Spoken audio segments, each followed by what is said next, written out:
Yikusasa lakho yithi jula ngokomqondo ucabange likuphatheleni ikusasa.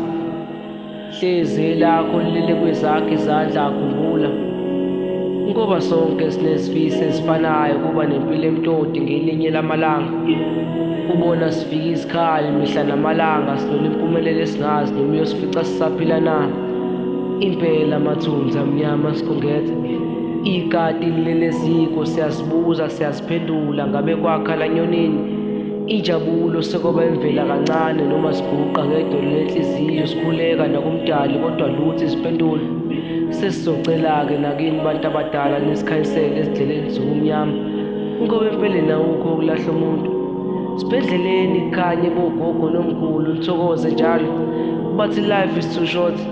Ukumuntu ukuphila kuyafana nento engelutho, uzwa bethi nangla kusasa useyithule ngesifuba inhlabathi sicula amagugu.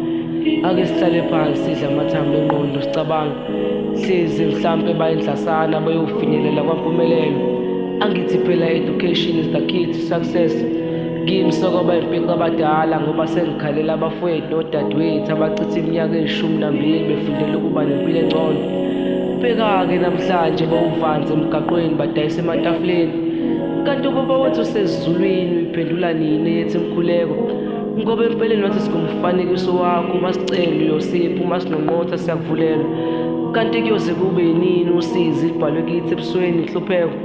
Nawa ujule ngokomqondo ucabange likuphatheleni ikusasa. Hlezi lakho lilele kwezakho izandla khumbula, inkosi mayifunde lamazwi ukuze kube ngunaphakade. Imbongi semathandweni.